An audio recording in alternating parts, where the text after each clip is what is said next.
আজকের গল্প make over. রচনা রাজশ্রী বসু অধিকারী। গল্প পাঠে আমি অরুময় চক্রবর্তী। গল্প মেক ওভার। প্রতিদিনের মতো আজকেও একই সময়ে বের হয়েছিলাম। কপাল খারাপ, রিক্সা অটো টোটো কিচ্ছু পাইনি হাতের কাছে। আমার চরম অশান্তিজনক মুহূর্তে বাড়ির সামনে দিয়ে যাচ্ছিল ভজা। চেপে পড়েছিলাম ওর লজ্জরে বাইকের পিঠে। ভজার মাথায় একটা ভাঙা ফাটা খেলনা টুপির মতো হেলমেট ছিল। আমার তো তাও নেই, থাকার কথাও নয়। বেশি কথা বলার সময় ছিল না। ভজার কোমর জাপটে ধরে বললাম, রবিতীর্থর মোড় চল, জলদি, 5 মিনিট আছে আর। ভজা যতই বাবার পয়সায় রোয়াব দেখানো বকে যাওয়া মলাটের হোক, আদতে আইন মেনে চলতে চাওয়া বাধ্য পুরুষ। আমাকে নিয়ে এগোতে থাকলেও মিউ মিউ করতেই থাকে। তুই হেলমেট পরিস নি, এটা তো একটা গন্ডগোল হয়ে গেল। আমি ভাই সেভিং লাইফ মেনে চলি। তোকে তো এরপরে সিগন্যালি পুলিশে ধরবে রে। তার চেয়ে তুই এখানেই নেমে যা, নাম মাইরি কেন আমাকেও ফাঁসাবি। ভজার কথায় কান দেওয়ার সময় নেই আমার। একবার শুধু ওকে শুধরে দিয়ে বলি, তোর সেভিং আর শেভিং শুনলেও কিন্তু পুলিশে ধরবে, ওটা সেফ আর শেভ হবে।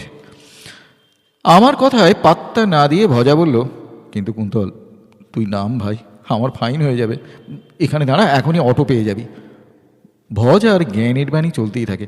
শোন ভাই, একটা কথা বলি, যতই তুমি দাঁড়িয়ে ঝাড়ি মারো কোনো লাভ নেই যতক্ষণ না তোমার হুলিয়া পাল্টাচ্ছে। 1 নম্বর কেরিয়ার নিয়ে বা রেজাল্ট নিয়েও কোনো মেয়ের হৃদয়ে দাগ কাটতে পারবে না। আরে বাবা, পহলে দর্শনধারী, চেহারাটা তোর ভালো, কিন্তু চুল ড্রেস ছ্যা ছ্যা ছ্যা। ওর কথা শুনেই টেনশনেও রেগে উঠি। কেন রে, এমন খারাপ দেখছিস আমার মধ্যে? ভালোবাসা অন্তরের ব্যাপার, সেখানে বাইরের চেহারার কোনো মূল্য নেই। আমার রাগকে একটু পাত্তা না দিয়ে বাইকের স্পিড আরও খানিকটা কমিয়ে হাহা করে হেসে ওঠে ভজা। আমার নিজের উপরই ভয়ানক রাগ হয়। কোনো এক দুর্বল মুহূর্তে ভজার মতো বোকা ছেলের কাছে নিজের মনের কথা খুলে বলে ফেলেছিলাম বলে। কিন্তু ছোঁড়া ঢিল তো আর ফেরত আসে না। আপাতত আমায় তাড়াতাড়ি পৌঁছতেই হবে। আমি ভেতরে ভেতরে ছটফট করছি। আর 3 মিনিট। পিক আপ বাসটা ঠিক কাঁটায় কাঁটায় 9:30 ছাড়ে রবিতীর্থ মোড় থেকে। দুদিকে বিশাল বিশাল ফ্ল্যাটের কাঠামো আর ধু ধু মাঠ। সত্যি আমার বাবা একখানা বাড়ি করেছিল বটে, সেই কোন গোবিন্দপুরে। আমার বুকের ভেতরে সলমন খানের টিউবলাইট জলে আর নেভে। চলে গেল নাকি? ছেড়ে গেল বাস আমার দিনের শুরুতে, রাত্রি নামিয়ে। এক চোখ ছোট করে আর এক চোখের ওপর হাত ঢাকা দিয়ে হুশ করে চলে যাওয়া অজস্র গাড়ির ফাঁক দিয়ে দেখার চেষ্টা করি। পুলিশের ভয়ে ভজা বেশি স্পিড তোলে না। দূরে দাঁড়ানো 3 জন ট্রাফিক পুলিশকে দেখে ভজা থেমে গেল। আমি প্রায় ফুট করি তফাতে, আর বাসটা আমার চোখের সামনে দিয়ে ছেড়ে চলে গেল। আর একটু আগে কেন ভজাকে এই পৃথিবীতে পাঠালি না হে ভগবান? গ্রহ নক্ষত্রের সামান্যতম বদলের ফলেই হয়তো ও আর একটু স্পিড তুলতে পারত, ভয়টা আর একটু কম হতো, আরও একটু সহৃদয় হয়ে আমাকে ওই বাসটার কাছেই নামিয়ে দিত পুলিশের ভয় অগ্রাহ্য করে। না হয় ওর হয়ে ফাইনের টাকাটা আমিই দিতাম। ভাবছি দুঃখে ভারাক্রান্ত হব, নাকি হতাশায় হাফশোল বুকে নিয়ে উদাস হয়ে পা চালিয়ে কিছু দূরে নতুন অফিস বিল্ডিংয়ের সামনে দাঁড়ানো বিশাল বিচার মূর্তির সামনে ওয়েট করব। যদি আমার বন্ধু পরিমল ও ওখানকার ক্লার্ক আমার মিস কল দেখতে পেয়ে বেরিয়ে এসে বিনা পয়সায় কফি টোস্ট খাওয়ায়, যদি ওদের ক্যান্টিনে নিয়ে যায়, যেমন আগেও বহুবার এমন হঠাৎ মন খারাপের দিনেও নিয়ে গিয়েছে। আমি এক মুহূর্তে উদ্দেশ্যহীন সকালটাকে নিয়ে কিভাবে খরচ করব কিছু ঠিক করতে পারছি না। বুঝতে পারছি না এখন আবার নতুন করে নিজের কর্মক্ষেত্রের দিকে জার্নি শুরু করাটা আমার ল্যাদ খাওয়া মনের পক্ষে কতটা স্বাস্থ্যকর হবে। ঠিক তখনই কানের পাশে সরিলে নারী কণ্ঠ। ইস, আপনিও পেলেন না বাসটা? আমিও আজ কয়েক সেকেন্ডের জন্য মিস করলাম।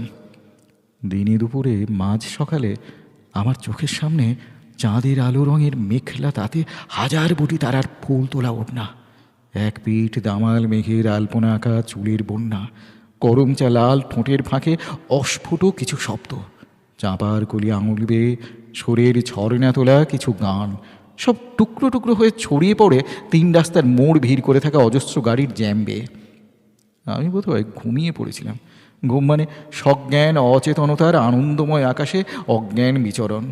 এটা সেই ঘুম যখন আমি সেই স্বপ্নটাই দেখতে পাই যা আমি দেখতে চাই। যে স্বপ্নের আকাশে আমার মাথার উপরে কেউ নেই, শুধু আমি এক সম্রাট, যেখানে আমার স্বপ্নের নারী শুধু আমারই জন্য ওড়নার প্রান্ত দাঁতে কাটতে কাটতে উদ্গ্রীব অপেক্ষার চোখে তাকিয়ে থাকে জানলার বাইরে। আঙুলের খোঁচা খেয়ে জ্ঞান আসে। ফেড জিন্স আর অফ হোয়াইট টপ পরা অরুণিতা কাঁধ ছাটা পিঙ্ক থ্রেডেড চুল নাচিয়ে বলে, যাবেন তো অফিস? চলুন একটা ট্যাক্সি নিই, শেয়ারে হয়ে যাবে। ঘুম ভাঙা চোখে তাকিয়ে লজ্জায় মরে যাই আমি। যার জন্য 3 ভুবন বাজি রেখে বসে আছি, যাকে দিয়ে দিতে পারি অর্ধেক আকাশ আর সম্পূর্ণ মাটি, সে কিনা বলে শেয়ারে হয়ে যাবে। মুখ থেকে একটাও কথা খসানোর আগেই অরুণিতা হাত তুলে দাঁড় করিয়ে ফেলেছে একটা ট্যাক্সি। ঝপ করে নিজে উঠে বসে আমার জন্য অর্ধেকের বেশি জায়গা ছেড়ে রেখে তাকায়। কুইক কুইক সিগন্যাল দিয়ে দিয়েছে। বলতে বলতে ভেবলু হয়ে যাওয়া আমাকে হ্যাঁচকা টেনে তুলে নেয় পাশে। এই ভাই চলুন চলুন, ক্যামাক স্ট্রিট, জলদি। ড্রাইভারকে কথাগুলো বলে একবার আমার দিকে তাকিয়ে ওর সেই বিখ্যাত কুন্দফুল হাসিটা হাসে। আর এরকম একটা অভাবনীয় মুহূর্তে আমি ক্রমশ আরও ভ্যাবলা হয়ে যেতে থাকি মনে মনে।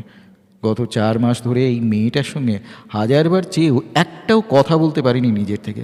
পাশাপাশি কেবিনে বসে কাজ করে, এক বাস ক্যামাক স্ট্রিট টু রবিতীর্থ যাতায়াত করে, একসঙ্গে বসের সামনে ডেপুটেশন দিতে গিয়ে অথবা একই অফিস পিকনিকে গিয়েও সম্পর্কটা এক বিন্দু এগিয়ে নিয়ে যেতে পারিনি।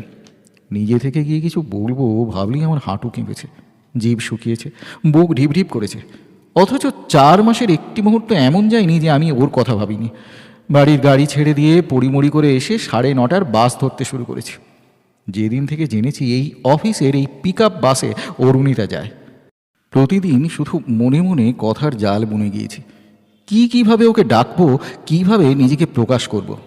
কিন্তু অশ্বরিম্ব প্রসব ছাড়া কিছুই পারিনি। আর সেই অরুণিতা আমার পাশে, একই ট্যাক্সিতে, এক হাতের মধ্যে। আমার বুকের ভেতর বেজে চলা অর্কেস্ট্রা থামতেই চাইছে না।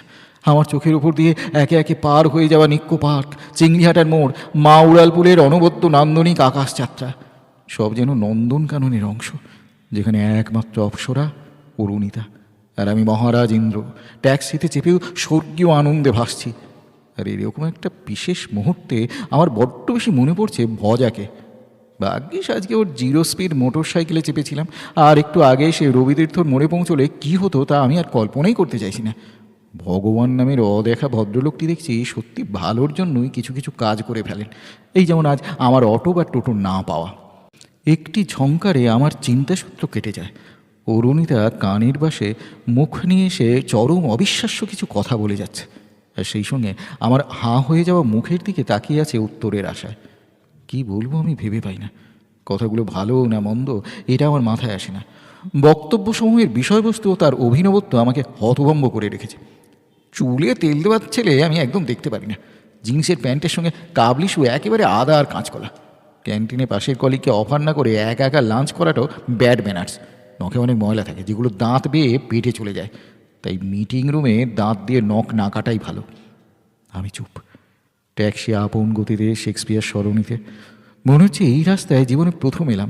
এমন ব্যাকুল চোখে বাইরের দৃশ্য দেখতে ব্যস্ত হয়ে পড়ি। কানের কাছে এবার বোমা ফাটে।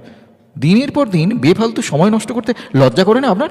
আজ নিয়ে 4 মাস 10 দিন হলো ড্যাব ড্যাব করে শুধু দেখে যাচ্ছেন। অ্যাকশন নিতে এত দেরি হলে চলবে? আজকের দিনটা তো মিস করছিলেন আর একটু হলে। একেবারে সোজাসুজি আক্রমণ।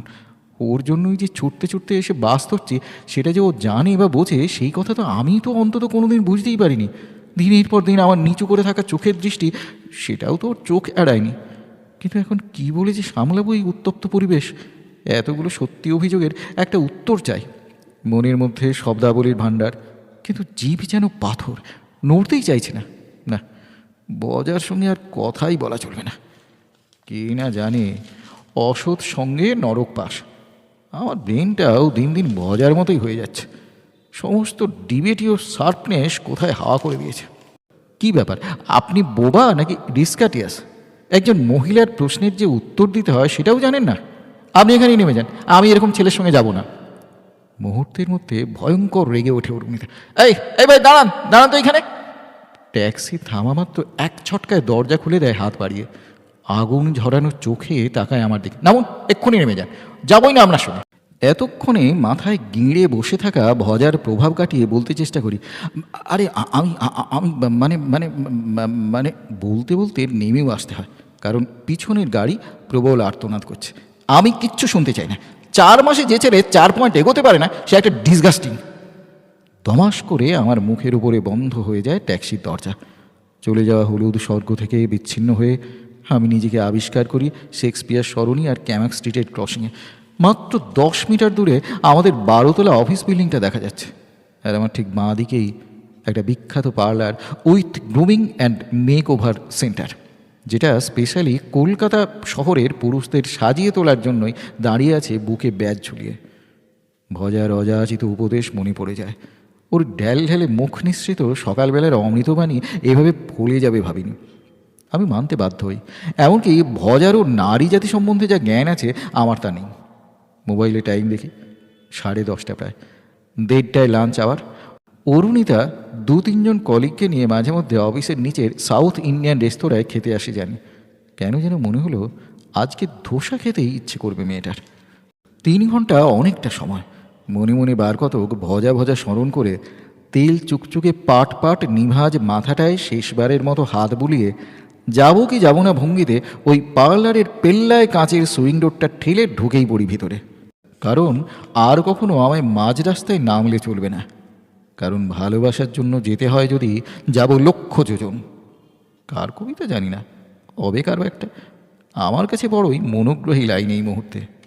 কারণ ভজার পরামর্শ আমার অনেক আগেই শোনা উচিত ছিল। শুনলেন রাজশ্রী বসু অধিকারীর গল্প মেক ওভার। গল্প পাঠে অরুময় চক্রবর্তী।